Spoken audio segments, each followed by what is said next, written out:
अस्सलाम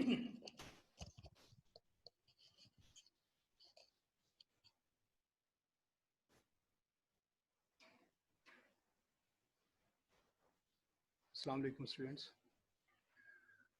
business communication में last time हमने कुछ चीज़ें नॉन वर्बल की स्टार्ट की थी।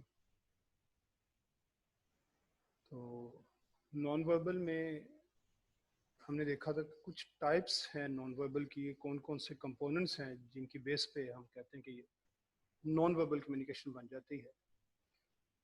तो बेसिक डिफरेंस जो था वर्बल और नॉन वर्बल का वो ये था कि वर्बल में हम वर्ड्स यूज़ करते हैं, वर्ड्स या सिंबल्स, इसमें रिटन हो या ओरल हो।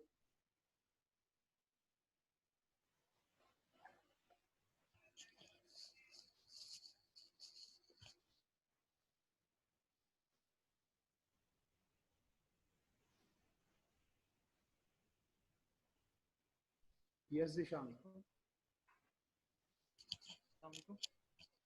Zeeshan Zafar, yes you raise your hand please speak. Volume का प्रॉब्लम तो नहीं है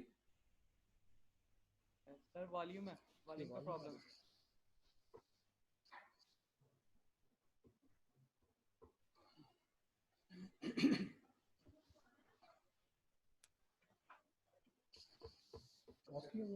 अब आ रही है। यस जिशान, यही स्पीकर का प्रॉब्लम था। Yes sir. ओके ठीक है, क्लियर आ रही है आवाज आपको?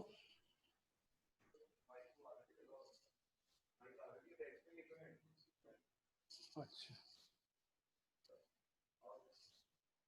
चलिए ठीक है, अब जा रही है नई आवाज। Okay, so I was telling you about verbal and non-verbal communication. In verbal we say that there is a use of oral and written symbols and words. Basically याद रखें कि जितने हम words भी लिखते हैं वो symbols ही होते हैं कि sounds को represent कर रहे होते हैं। जैसे अभी ये जिशान है जिसने ये hand raise किया था। अब जिशान कहने में तो हम जिशान कह देते हैं, अब वो लिखना है तो किस तरह लिखा जाएगा? तो डेफिनेटली हम ये जो साउंड्स हम प्रोड्यूस कर रहे हैं जिशान कहने के लिए उसके कुछ सिंबल्स फिर यूज किए जाते हैं जिससे वो जिशान का वर्ड लिखा जाता है। जैसे वो फर्स्ट है कि दाल की साउंड के लिए हमने जेड लिख दिया, फिर आगे ई की साउंड है उसके लिए हमने डबल ई लिख दिया, इस तरह से। तो ये भी सारे के सारे सिंबल्स होते हैं जो साउंड्स को रिप्रेजेंट करते हैं और कुछ तो हैं ही सिंबल्स, वो भी हम रिटन में यूज करते हैं, जैसे टेक क्रॉस वगैरह जो हम अपने पेन से जिनको यूज करते हैं लिखते हैं। तो इस तरह से ये तो सारे हो जाते हैं verbal. And other than all these verbal symbols some are non verbal symbols. वो नॉन वर्बल जो हैं वो इस तरह के हैं जो हम डिफरेंट उसके कंपोनेंट्स के साथ उसको डिस्कस करते हैं। फर्स्ट मैंने आपको बताया था जैसे अपीयरेंस है, अपीयरेंस में कुछ अपीयरेंस आ जाती है रिटन मैसेजेस की, कुछ है ओरल मैसेजेस की। अब अगर आपको याद हो तो ये बात हुई थी कि जब हम बात करते हैं नॉन वर्बल की तो उसमें तो हम ये कह देते हैं क्वाइट इजीली कि इसमें वर्बल में हम, ये वीडियो बंद की हुई है या ऑन करनी है? अच्छा जी, तो ये उसमें बात हुई थी कि वर्बल में तो हम यूज़ करते हैं कोई रिटन सिंबल्स या ओरल सिंबल्स, ये यूज़ कर लेते हैं। तो जब ये वर्बल है तो फिर नॉन वर्बल में आके हम इसका जिक्र क्यों करते हैं? जब हम ये कहते हैं कि effect of appearance on written messages, इसको कल उस दिन हमने डिस्कस किया था। Is anyone who can tell why we are going towards written messages again when we say that we are talking of non-verbal communication? तो non-verbal है तो फिर इसमें written कहाँ से आ गई? Yes, please raise your hands for the answer. कौन बता सकता है कि हम नॉन वर्बल में तो कहते हैं रिटन और ओरल नहीं होती, ये तो रिटन और ओरल के अलावा है। तो जब हम पेरेंट्स की बात करते हैं फिर हम कहते हैं कि effect of appearance on written messages when we see the effect of appearance on oral messages, ये उसमें कैसे आ जाते हैं फिर? यस, कौन बताएगा ये?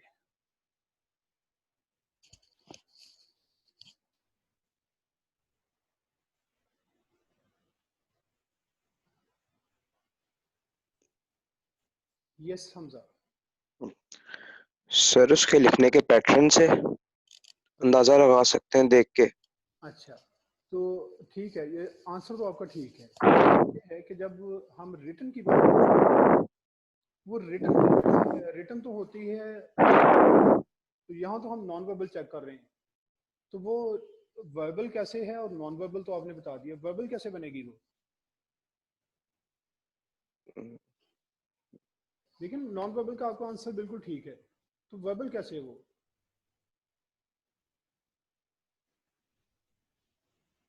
सर आपकी आवाज नहीं आ रही। आपकी आवाज अस्सलाम तो आ वालेकुम। रही है, अब आ रही है? सर आपकी बहुत थोड़ी आती है, बाकी कोई भी बोलता है उसकी आती है, लेकिन आपकी बहुत स्लो आ रही है। अच्छा, अब जरा सुने, जरा उसी तरह आ रही है जो कोई बेहतर हुई है? सर वैसे ही है अभी तक। वैसे ही है ये आवाज, इसमें कोई प्रॉब्लम है मेरा ख्याल, शायद पेन्स में।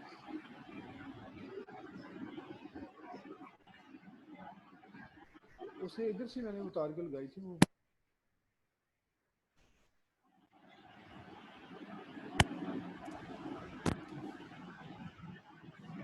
इस अब बताइए, कोई फर्क पड़ा या वैसे ही है? ये सर जवाब वैसे ही है अभी तक। वैसे ही है? वैसे ही है सर, वैसे ही। हाँ जी। वैसे ही है। माइक चेंज करके देख लें।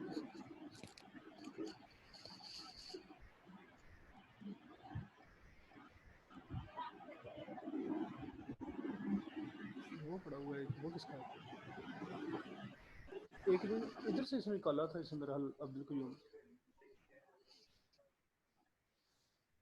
इसमें कोई पेन्स में शायद कोई प्रॉब्लम है तो। चलिए आप पता कर लें, मैं देखता हूँ। हाँ, हो सकता है इसका अपना प्रॉब्लम हो, इससे पूछ लें।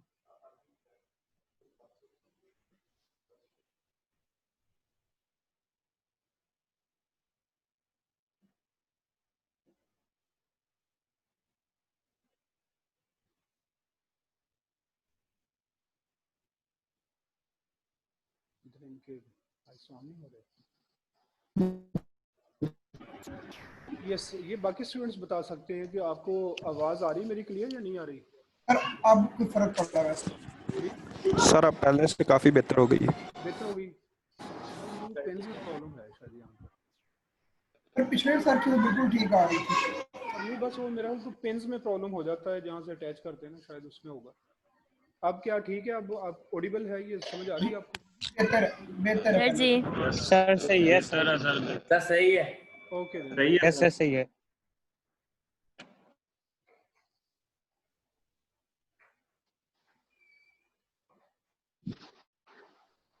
ओके, यस, क्वेश्चन का आंसर कौन देने लगा था? कोई क्वेश्चन का आंसर आ रहा था,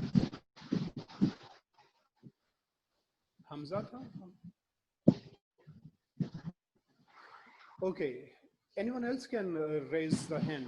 अब ये मैंने क्वेश्चन पूछा था कि जब हम नॉन वर्बल में रिटन या ओरल की बात नहीं करते, तो इसका इफेक्ट हम राइटिंग पे कैसे चेक करते हैं? रिटन मैसेज पे इसका इफेक्ट चेक कर रहे होते हैं, तो अगर वो रिटन है तो वो वर्बल है, और नॉन वर्बल कैसे बन जाता है? यस, कौन बताएगा ये?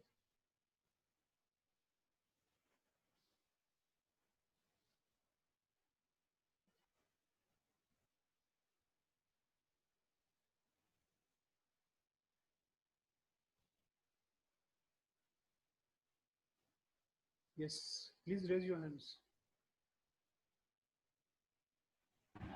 सर ये मेरे ख्याल से सर ये ऐसी वजह से आपने भी बात की है कि हर वर्ड जो है या लेटर वो अपनी साउंड एक रखता है, तो इसी तरह जैसे वर्बल हम पढ़ेंगे तो उसको हम खुद रीड कर रहे होंगे, नहीं तो उस तरह हम उसको नहीं वर्बल में ले बेटा, जाएंगे। आप शायद क्वेश्चन नहीं समझे। क्वेश्चन में ये पूछ रहा हूँ कि रिटन मैसेज है, रिटन, ओरल की बात नहीं है। अब रिटन में जब हम कहते हैं रिटन तो होता है वर्बल, तो उसको नॉन वर्बल में कैसे हम डिस्कस कर जाते हैं?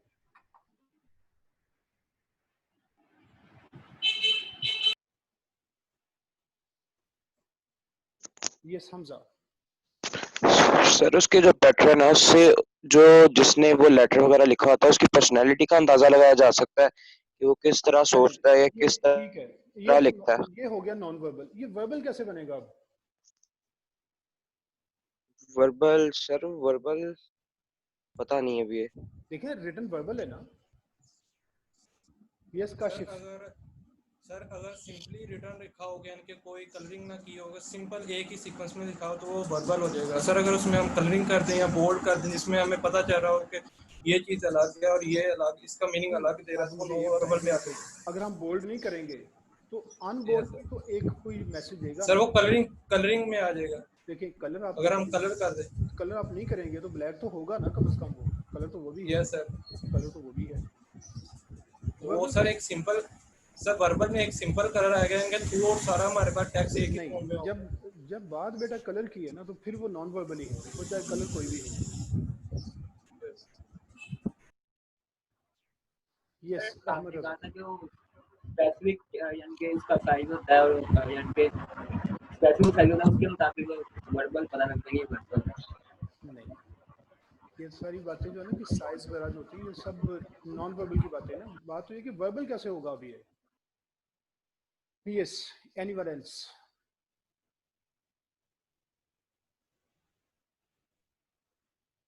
No one?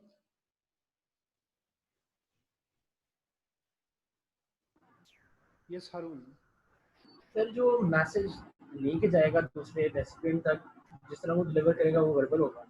किस तरह जिस तरह डिलीवर करेगा, जिस तरह डिलीवर करना मतलब है। अगर मैंने किसी को एक मैसेज दिया है लाइक एक बंदे के थ्रू कहीं किसी को भेजना, तो जिस तरह वो डिलीवर करेगा टेक्स्ट, तो हम नहीं कहेंगे कि ये वर्बल है। नहीं, ये जिस तरह जिसे आप कह रहे हैं ना, हाउ जो होता है ना, सारा हाउ तो होता ही नॉन वर्बल है।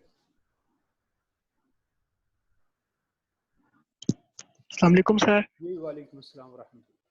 जी sir please, I think page की क्वालिटी, मैसेज की लेंथ और मैसेज का जो प्रॉपर उसका इन्वेलप वगैरह ईटीसी है, ये आएगा वर्बल में। नहीं, ये सारा नॉन वर्बल है जो आपने बताया।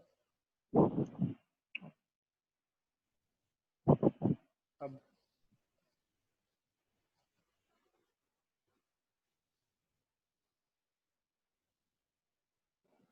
अस्सलामुअलैकुम सर। वालेकुम अस्सलाम व रहमतुल्लाह। सर हम अपने रिएक्शंस के जरिए बताएंगे। नहीं बेटा, ये देखें, रिएक्शन जब आपने कर दिया आपके साथ इसका मतलब रिटन मैसेज तो अलग रह गया। ये तो अब आपका रिएक्शन जब आएगा वो तो फिर नॉन वर्बल हो जाना है। वो रिटन जो है वो वर्बल कैसे बनता है? पता नहीं सर। अच्छा जी, चलें, मेरा ख्याल है कि अब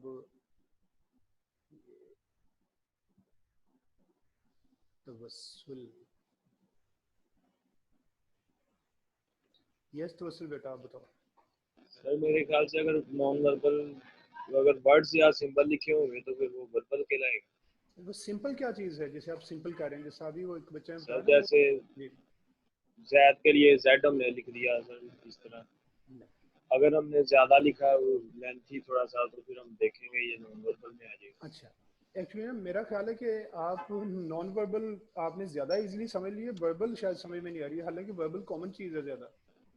चलिए, ये दानिश भी है।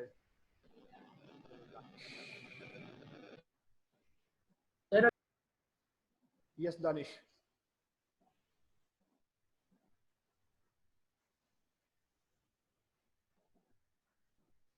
यस दानिश, आपको आवाज़ आ रही मेरी?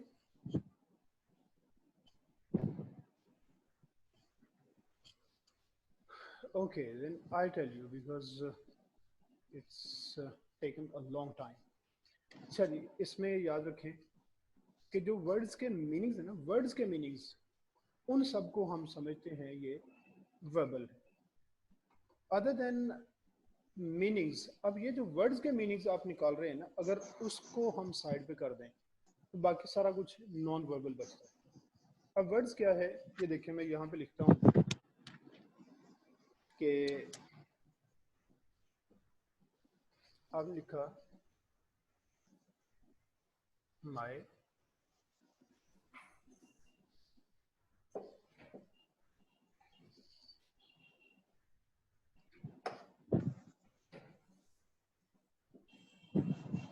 Friends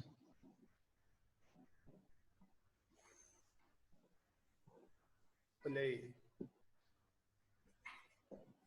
cricket. अभी आप देख सकते हैं कि बड़ा ये स्ट्रेंज और बड़ा इलॉजिकल सा ये उसका पैटर्न है ये कैपिटल और स्मॉल लेटर्स का। अब देखिए, माई तक तो ठीक लगा, फ्रेंड्स में एफ इतना बड़ा कर दिया हालांकि स्मॉल है, पी देखें नीचे कहाँ तक चला गया, क्रिकेट का वो सी कैपिटल कर दिया। अब इसको अगर हम समझें, माय फ्रेंड्स प्ले क्रिकेट, बात तो इतनी है कि मेरे दोस्त क्रिकेट खेलते हैं, इतना तो आप समझ लेते हैं। लेकिन अब आप कहते हैं कि ये जो एफ इस तरह लिखा ना, इसका लगता है कोई मीनिंग अलग है। फ्रेंड्स से मुराद ऐसे है कि जैसे पता नहीं फ्रेंड्स बहुत ज्यादा है। प्ले से ऐसे लगता है पी इतना बड़ा करके जैसे पता नहीं शाम सुबह से शाम तक क्रिकेट ही खेलते रहते हैं। और क्रिकेट सी कैपिटल करके आप समझते हैं, ऐसा लगता है जैसे पता नहीं कोई स्पेशल टाइप है क्रिकेट की वो खेल रहे हैं। हालांकि वो मीनिंग वही है जो रूटीन का माई फ्रेंड्स प्ले क्रिकेट, के मेरे दोस्त क्रिकेट खेलते हैं। लेकिन उसके बाद जब आप ये इस तरह की चीजें जो आ जाती हैं ना, इनको हम कहते हैं नॉन वर्बल। ये जो वर्ड्स के मीनिंग्स हैं, माई मीन्स वही जिस तरह आप उर्दू तर्जमा करते हैं, माई मीन्स मेरा, फ्रेंड्स मीन्स दोस्त, प्ले मीन्स खेलना, क्रिकेट क्रिकेट ही होती है तो मेरे दोस्त क्रिकेट खेलते हैं, यहाँ तक ये वर्बल रहता है। तो वर्ड्स के मीनिंग्स की हद तक ये वर्बल, और अदर देन मीनिंग्स जो आप दूसरे मीनिंग्स वर्ड से हट के लेते हैं वो सारे के सारे नॉन वर्बल हो जाते हैं। यस, किसी ने को बात करनी है? ये पहले की है ये सामिना जी। स्लो आ रही है। आपकी अपनी आवाज भी कट रही है, अपना जरा बेटा माइक चेक करो आप। बाकी देख लेते सर अब आ रही है? कुछ कट के आई है, बाद में कुछ एंड पे आके ठीक हुई है। अच्छा आप सर आवाज बहुत स्लो आ रही है। आपकी भी ऐसी ही आवाज बहुत स्लो आ रही है। वो शायद आपके कोई नेटवर्क का प्रॉब्लम ना हो। कह रहे मैं और चेक कर लेता हूँ, इधर पूछ लेते हैं बाकी स्टूडेंट्स।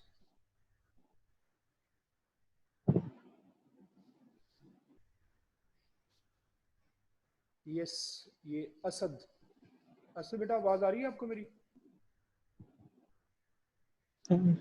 यस सर, आ रही है। सही आ रही है बिल्कुल? Yes sir. चले, वो मेरा बच्ची के वो अपना इसका प्रॉब्लम है कोई माइक का। बेटा आप आमना ठीक करो, अपना माइक चेक करो जरा, या नेटवर्क देखो अपना जी।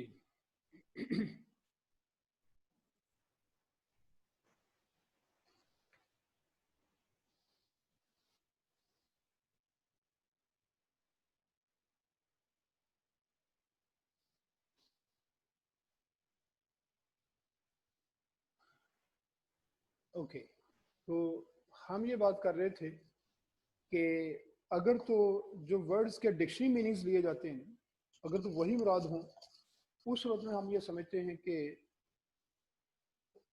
हम वर्बल कम्युनिकेशन की बात कर रहे हैं। लेकिन अगर उनसे हट के आपको मीनिंग्स लेंगे तो वो नॉन वर्बल हो जाएंगे। जिस तरह कि आपने यहाँ पे ये कैपिटल स्मॉल वगैरह देखा, इसी में कोई पंक्चुएशन, इस तरह की चीज़ें जहाँ आ जाती हैं वहाँ पे वो नॉन वर्बल हो जाते हैं। अब इसके कुछ मैं आपको चीज़ें बताता हूँ कि किस तरह से हम इसको डिस्कस करते हैं। ये हम नॉन वर्बल में देख रहे थे।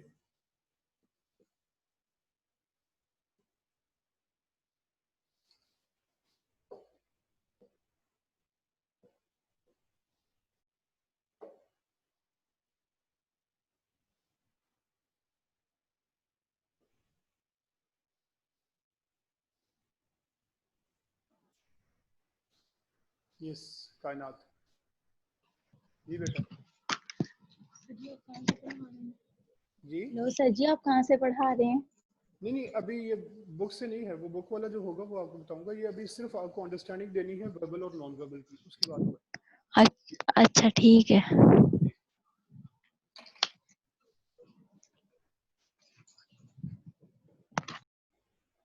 लगता है लेट ज्वाइन किया। एनीवे, तो नॉन वर्बल कम्युनिकेशन देखें।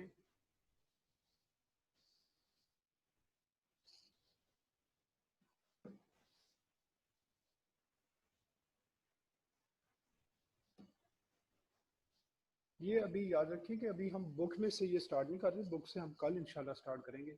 अभी आपको सिर्फ ये बताना है कि वर्बल और नॉन वर्बल ये दो मेन मेथड्स हैं कम्युनिकेशन के।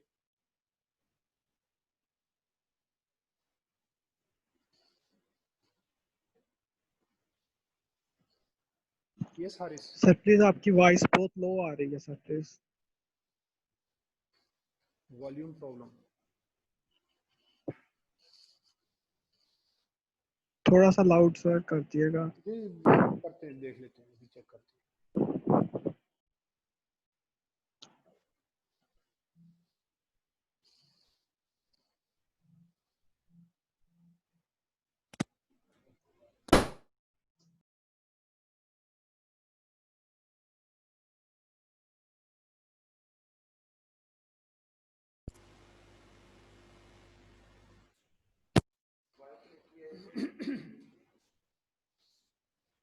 यस, ये आप बताएं जरा, फीडबैक दें किस तरह का वॉल्यूम अब सही हुआ या वैसा ही है?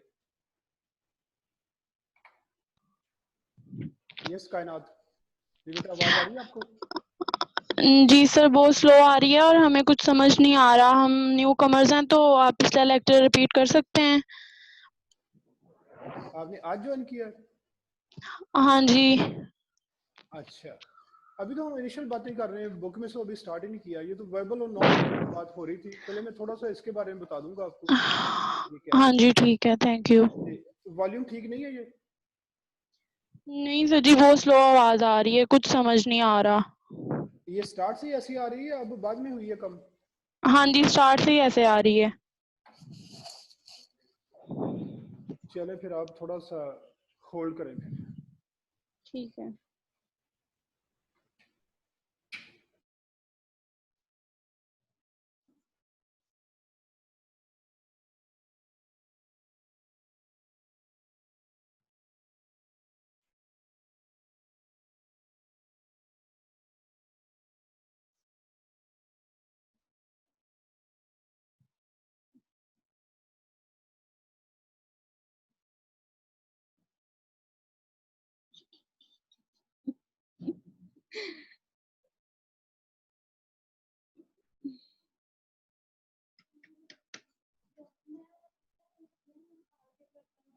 कह रही था दिला सन ਤੇ ਅਸੀਂ ਕਿਹਾ ਸੱਚੇ ਅਸੀਂ ਅੱਜ ਹਜੇ ਜੁਆਇਨ ਕੀਤਾ ਵਾ ਤੇ ਸਾਨੂੰ ਕੁਝ समझ नहीं आਉਂਦਾ ਪਿਆ। किन्ने क्या ਤੇ ਕੀ ਕਹਿੰਦੇ? ਤੇ ਕਹਿੰਦੇ मैं रिपीट कर देता हूँ, अभी बुक से कुछ नहीं पढ़ रहे।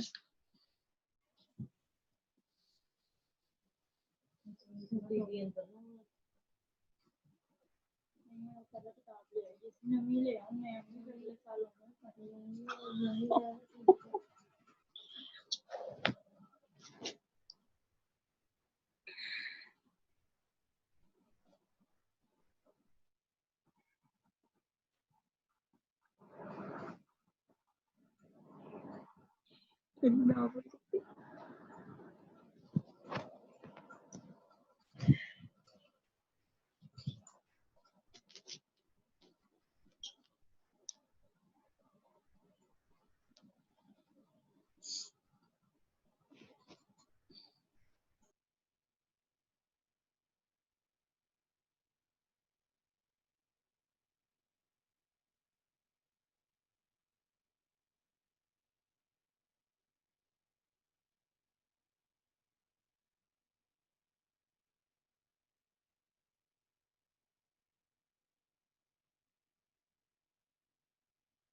अब सही आ रही है सर, अब सही आ रही है, थैंक यू सर। अब सही आ रही है, पहले भी सही आ रही थी।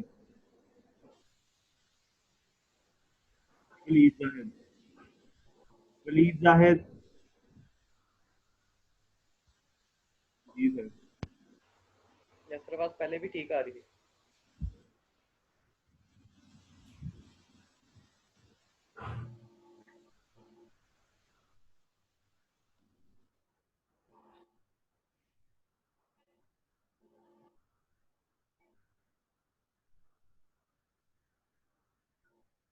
सर ठीक नहीं जा रही थी, अभी अभी सही आई है।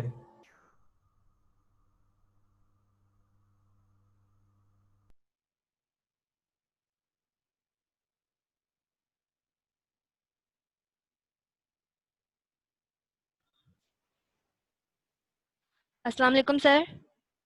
सर आपकी आवाज़ तो क्लियर आ रही है, लेकिन हम लोग न्यूज़ कमर्स हैं तो हम लोगों को पिछले टॉपिक की आइडिया नहीं था, तो प्लीज़ रिपीट हो सकता है? Thank you sir.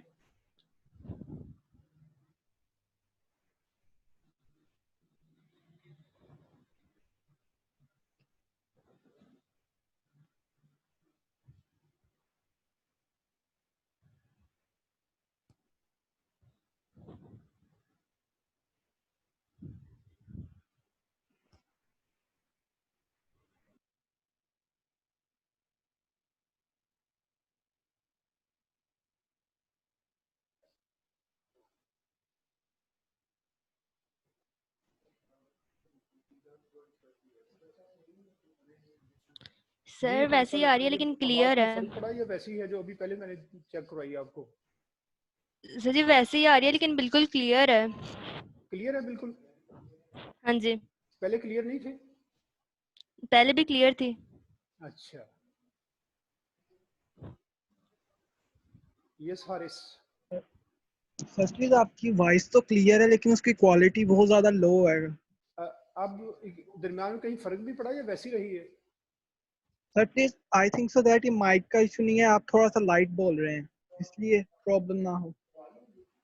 नहीं ये बाकियों को फिर कैसे सही जा रही है? ये अपने जरा ना ये हेडफोन्स वगैरह भी चेक करें। सर प्लीज मैंने ये थर्ड वन चेक कर लिया है। अच्छा चलें, ये बाकियों तो ठीक जा रही है। असल में ना कुछ ये नेटवर्क के इश्यूज आ जाते हैं कुछ के।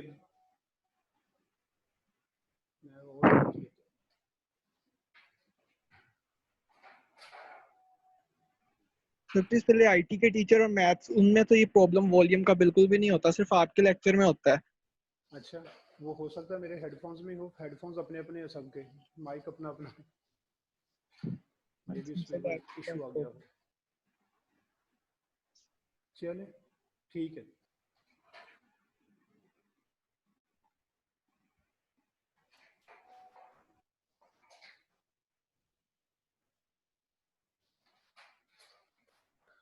ओके तो ये जो बात है ना कि कुछ चीज़ें जो पहले वाली नहीं की हुई तो वो मैं थोड़ा सा को कर दी।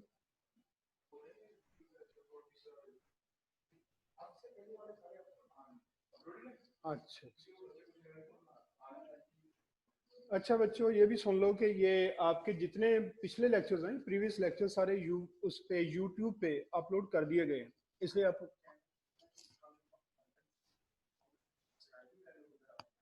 जी वो चैनल है टिप्स कॉलेज ऑफ अकाउंटेंसी, उसको आप वहाँ पे इसको वॉच करें और उसको सब्सक्राइब भी करें। जी तो यहाँ पे मैं सिर्फ आपको जो आइडिया है वर्बल और नॉन वर्बल का वो मैं बता देता हूँ कि वर्बल जो होती है उसमें वर्ड्स और सिंबल्स शामिल होते हैं, यानी सिंपली जो आपकी ओरल और रिटन कम्युनिकेशन है उसको हम वर्बल कम्युनिकेशन कहते हैं, और जिसमें आपकी ओरल या रिटन कम्युनिकेशन ना हो ये साइलेंट मैसेजेस भी इन्हें कहा जाता है, ये है non verbal communication. Non verbal communication में वर्ड्स और सिंबल्स नहीं होंगे, ना ओरल ना रिटन। फिर इसके अंदर क्या होगा, इसके कुछ कंपोनेंट्स मैंने आपको बताए थे, ये देखिए कंपोनेंट्स में number 1 appearance, number 2 body language, number 3 time space and silence. ये आरिफ साहब की भी क्लास है? अच्छा ठीक है चलिए अभी लेते हैं। Yes, so I was talking of appearance, body language, and time, space, and silence. These are the 3 components of non-verbal communication. Here we don't use words to convey any messages. अब वो जो शुरू में मैंने क्वेश्चन पूछा था वो यही था कि हम कहते तो यही हैं कि नॉन वर्बल में रिटन या ओरल वर्ड्स यूज नहीं होते, लेकिन जहां से हम अपीयरेंस को स्टार्ट करते हैं वहीं पे हम लिखते हैं, ये देखें कि इसमें जो फर्स्ट है appearance,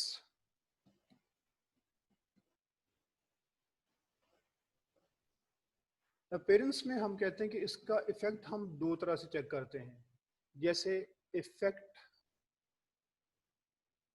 of appearance on written messages.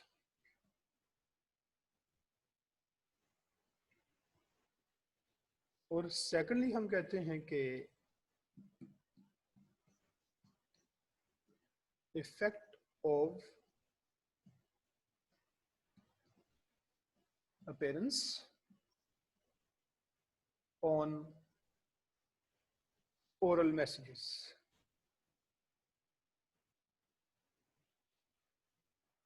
अब ये इफेक्ट है कि नॉन वर्बली हम इन चीज़ों को देख के कैसे मैसेजेस रिसीव कर लेते हैं। देखें फिर वही बात, वर्बल और नॉन वर्बल। वर्बल में वर्ड्स हैं, नॉन वर्बल में वर्ड्स नहीं हैं, लेकिन उसी नॉन वर्बल में हम कहते हैं कि effect of appearance on written messages, इधर हम कहते हैं effect of appearance on oral messages. ये क्वेश्चन मैंने आपसे पूछा था कि जब हम नॉन वर्बल की बात कर रहे हैं तो इसमें ओरल या रिटन वो कैसे आ जाते हैं। तो उसमें फिर मैंने आपको एग्जांपल ये दी थी कि जब आप वर्ड्स के मीनिंग्स पे जाते हैं ना, सिर्फ वर्ड्स के मीनिंग्स पे जाते हैं, उस सूरत में हम कहते हैं कि ये वर्बल मैसेज है। लेकिन उन वर्ड्स के मीनिंग से हट के हमने सिर्फ वर्ड्स के साइज को देख के और वर्ड्स के कलर को देख के, कैपिटल और स्मॉल लेटर्स को देख के, वो डिफरेंट चीज़ें हैं और भी वो भी डिस्कस करते हैं कि उनको देख के हम कहते हैं कि ये नॉन वर्बल मैसेजेस हैं। तो इस तरह से ना, क्योंकि हमने दो तरह से देखें नॉन वर्बल जो कम्युनिकेशन होती है, समटाइम्स नॉन वर्बल कम्युनिकेशन में ये होता है कि ये आपकी जो कम्युनिकेशन है समटाइम्स आपकी नॉन वर्बल कम्युनिकेशन वर्बल के साथ साथ चल रही होती है। वर्बल के साथ कैसे चलती है कि जैसे आपने लिखा, अब लिखे हुए में से नॉन वर्बल मीनिंग्स हम निकाल रहे हैं कैपिटल या स्मॉल लेटर देख के।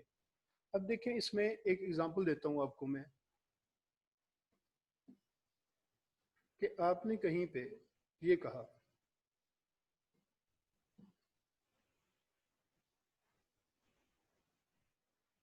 I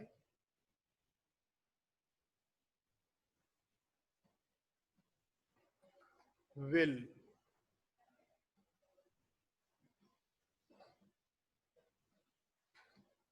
beat you। अब देखिए ये will अगर वैसे लिख दिया जाता जैसा बाकी लिखे हुए लेटर्स, तो ये भी तो हो सकता है I will beat you, बस उसका मीनिंग आप ले लेते कि किसी ने कहा कि मैं आपको मारूंगा। लेकिन will जो है ना, ये ऐसे है जैसे पता नहीं कितना उसने एम्फसाइज कर दिया इस बात पे।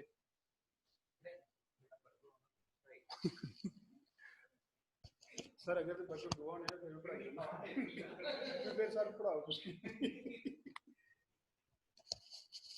अच्छा जी, अब ये विल जो आपने हिस्सा लिख दिया ना, ये कोई अलग से मीनिंग देने लग जाता है। इस वजह से हम देखते हैं कि ये जो रिटन मैसेज पे अपीयरेंस का इम्पैक्ट है ये नॉन वर्बल बन जाता है। हालांकि वही विल स्मॉल जिस तरह से आपने बाकी लिखा बीट यू इस तरह लिख देते तो विल का मीनिंग कोई स्पेशल नहीं था। अब लगता है कि स्पेशल मीनिंग अंदर से निकल रहा है, तो इस वजह से फिर हम इसको समझते हैं कि ये नॉन वर्बल मैसेज है जो रिटन में से हमने एक्सट्रैक्ट कर लिया। तो जब हम ये कहते हैं कि हम effect of appearance on written messages देखते हैं, तो कुछ बातें उस दिन हमने डिस्कस की थी कि रिटन मैसेज एक तो है कि आप लेटर को रिसीव करते हैं। अब लेटर रिसीव जब आप करते हैं तो अंदर से अभी आपने लेटर नहीं उसको ओपन किया, सिर्फ एनवलोप है आपके पास। अब एनवलोप देख के आप उस पे के स्टैंप्स उनकी वैल्यू क्या है।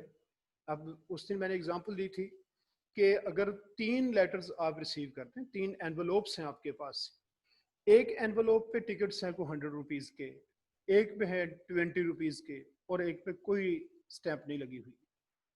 2 सील किए हुए, एक सील भी नहीं किया हुआ। अब क्या है कि जो 100 वाला आप समझते हैं कि ये बहुत इंपॉर्टेंट है और जो 20 वाला आप उसे कुछ रूटीन का समझते हैं, और जो ऐसे ही ऊपर से सील भी नहीं हुआ और स्टैंप कोई नहीं लगी हुई उसे आप समझते हैं जंक है, ये कोई ख़ास चीज़ नहीं है। ये ऐसे ही है जिस तरह चलते फिरते किसी ने बाहर से ऐसे ही फेंक दिया अंदर, वो गेट के नीचे से अंदर आ गया, तो ये इसका मतलब है कि ये हमें इसकी ज़रूरत कोई नहीं है। So when you receive some envelope, before going towards the real content of the message, first of all the appearance of the envelope speaks। वो जो appearance है उसकी वो आपको messages दे जाती है। because of that you give any of the 3 labels to the message। अब आपको नहीं पता कि अंदर क्या है, उसके बावजूद आपने एक को important समझा, एक को रूटीन समझा, एक को जंक समझा। ये 3 लेबल्स हैं जिनमें से कोई भी लेबल आप अपने लेटर पे लगा देते हैं। अच्छा, उसके बाद आपने ओपन किया उसे, जब उसे ओपन कर लेते हैं तो उसमें आप देखते हैं कि लेटर जो है वो 12 पेजेस का, 13 पेजेस का, आप कहते हैं ये कौन पढ़ेगा, बहुत इतना लेंथी मैसेज नहीं पढ़ा जाना। लेंथ की वजह से भी आप वही इंपॉर्टेंट रूटीन जंक उसे कई दफ़ा बना देते हैं। अब देखेंगे आप इतने उससे फेड अप होते हैं कि लेटर ही छोड़ देते हैं, बस आप कहते हैं मुझे चाहिए नहीं। यानी आप उस लेंथ की वजह से कई दफ़ा उसको जंक समझ बैठते हैं, वो सारा इंपॉर्टेंट हो लेकिन उसकी लेंथ से एक खुद मैसेज दिया। फिर उसका कलर, पेपर की क्वालिटी। अब पेपर की क्वालिटी अगर बिल्कुल रफ सा कोई पेपर किसी ने यूज़ किया तो आप समझते हो कि मैसेज भी बस इसी तरह का ही है। इसलिए हमें इन चीज़ों पे गौर करना चाहिए कि हमारी ये नॉन वर्बल कम्युनिकेशन, इसमें कोई शक नहीं है कि नॉन वर्बल जो होती है कुछ हमारी कॉन्शियसली हम और मतलब कॉन्शियसली हम मैसेज डिलीवर कर रहे होते हैं, ट्रांसमिट कर रहे होते हैं, लेकिन बहुत सारी हमारी नॉन वर्बल वो सबकॉन्शियसली भी हो जाती है।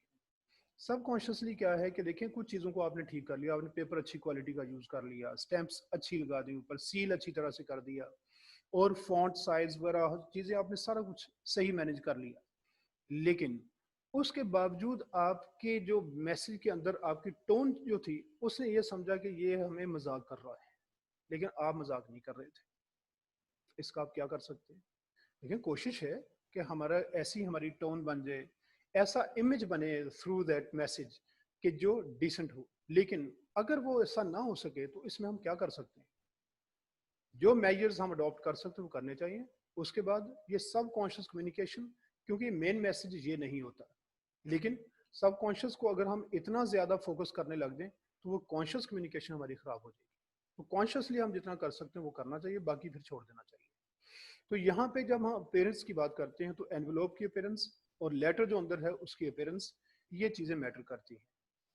उससे हम समझते हैं, जैसे आप देखते हैं ना ये डिफरेंट प्रोडक्ट्स होती हैं, प्रोडक्ट पे किसी पे गलत स्पेलिंग लिखे हो तो आप कभी भी उसके बारे में ये नहीं समझते कि कोई नहीं, स्पेलिंग तो गलत होते ही रहते हैं, चीज़ें बहरहाल इसके अंदर से बहुत अच्छी होंगी। नहीं, आपको वहीं से शक पड़ जाता है।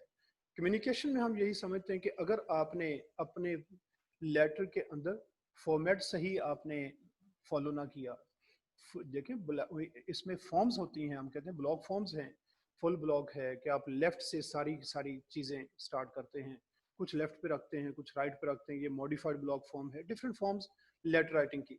अब उसमें देखें कि ये हर चीज़ मैसेज देती है कोई ना कोई, हमें इन चीज़ों को देखना है कि हमारा मैसेज किस तरह से इफेक्टिव बन जाए। तो अब ये जो रिटन मैसेज है ये आपको रिप्रेजेंट करेगा, जिस तरह का आपका रिटन मैसेज है उसी तरह का ही आपके बारे में इमेज बनेगा। अब ये समझा जाता है कि जब किसी को गलत स्पेलिंग के साथ और गलत आपके ऑर्डर ऑफ आइडियाज़ के साथ आपने किसी को लिख दिया तो समझा ये जाता है कि इनका बिजनेस भी इसी तरह का ही होता है। ठीक है ना?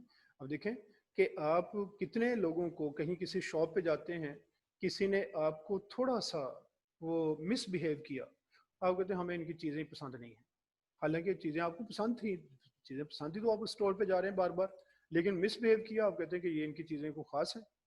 साथ ही यानी उनके उस नॉन वर्बल एटीट्यूड की वजह से वो आपने सारा कुछ उसके बारे में एक ऐसा आइडिया फॉर्म कर लिया कि इनकी चीज़ें भी ऐसी हैं। इसलिए जब भी किसी ऑर्गेनाइजेशन की तरफ से कोई भी आदमी मैसेज लिखेगा, किसी को सेंड करेगा, तो उसे ये देखना चाहिए कि उसका मैसेज सीरियस टोन वाला हो और बिजनेस लाइक टोन उसकी हो, और उसमें कोई ऐसी एरर्स ना हो, ऐसी मिस्टेक्स ना हो जिनकी वजह से ये इमेज बन जाए कि इनका बिजनेस भी इसी तरह का ही है। आप अपना अगर ट्रस्ट लूज करते हैं तो अपने बिजनेस का ट्रस्ट भी लूज कर जाते हैं। उसके बाद effect of appearance on oral messages. अब जो मैसेजेस आप ओरली डिलीवर करते हैं, बोल के जो डिलीवर करेंगे, उस पे भी अपीयरेंस का इफेक्ट है। अब उस पे इफेक्ट जो है वो दो तरह से हम देखते हैं। एक तो वो जो स्पीकर है उसका अपना, उसकी अपीयरेंस। अब देखें मैसेज में फिर आपको ये रिमाइंड करवा दूं कि मैसेज तो हम कहते हैं कि जब वर्ड्स के मीनिंग्स पे हम जाते हैं that's the real message, but other than that अब इसमें जितने भी वर्ड्स आप यूज़ करते हैं, ये स्टार्ट में आपको शायद मैंने बताया था कि जब भी आपका कोई मैसेज किसी के पास जाता है तो वर्ड्स का रोल एक रिसर्च के मुताबिक सिर्फ 7% है। 7% रोल है वर्ड्स का, बाकी 93 क्या है? इसमें देखें जब ओरल मैसेज आप किसी को देते हैं, किसी से बातचीत करते हैं, तो 7% आपके वो वर्ड्स हैं 38% उसमें पैरा लैंग्वेज आ जाती है। पैरा लैंग्वेज पैरा लैंग्वेज से मुराद ये है कि आपका वॉल्यूम कैसा है और पिच कैसी है, स्ट्रेस कैसा है, वॉइस क्वालिटी कैसी है, स्पीड कैसी है, ये चीज़ें अपना रोल प्ले करती हैं। तो 38% रोल इन चीज़ों का, ये हो गया 45, बाकी उसके बाद बचता है 55।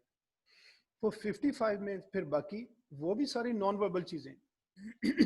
वो क्या है नॉन वर्बल? फिर उसके अलावा कि जिस तरह उस आदमी की हाइट, उस आदमी की एज, देखें आपके बड़े बैठते हैं कोई बात कर रहे हो, वो हो सकता है उन्हें किसी चीज़ की इंफॉर्मेशन को प्रॉपर जो ना अपडेटेड ना हो उनके पास, वो कोई बात करते हैं, आप कहते हैं मैं बताऊं, कहते हैं नहीं नहीं तुम बैठो, तुम्हें क्या पता, तुम छोटे हो भी।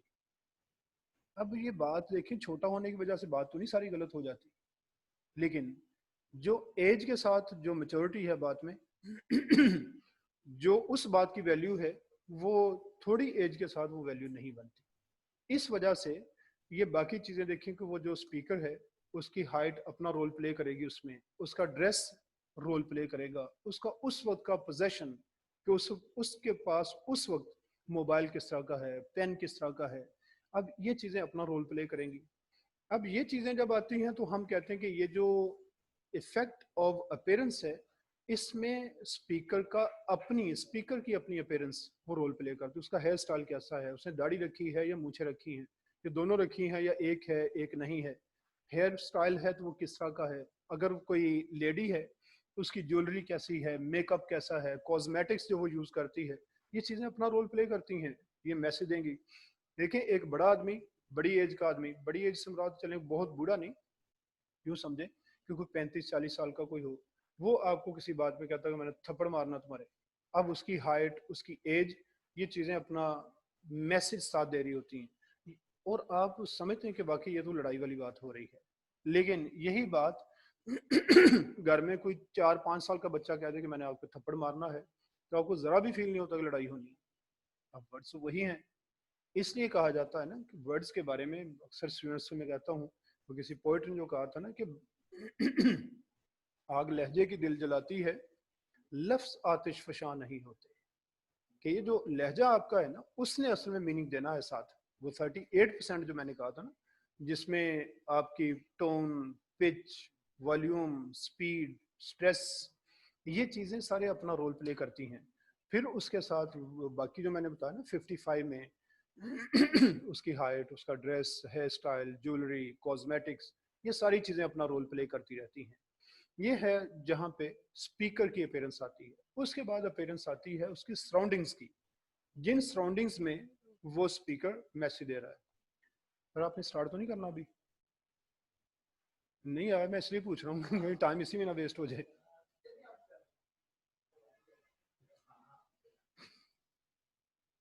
ये देख लें सर, क्यों गया जी, तो वो टाइम काफ़ी हो गया, मैं कहता हूँ आप ये आप कर लें, उसी में फिर आप देख लें।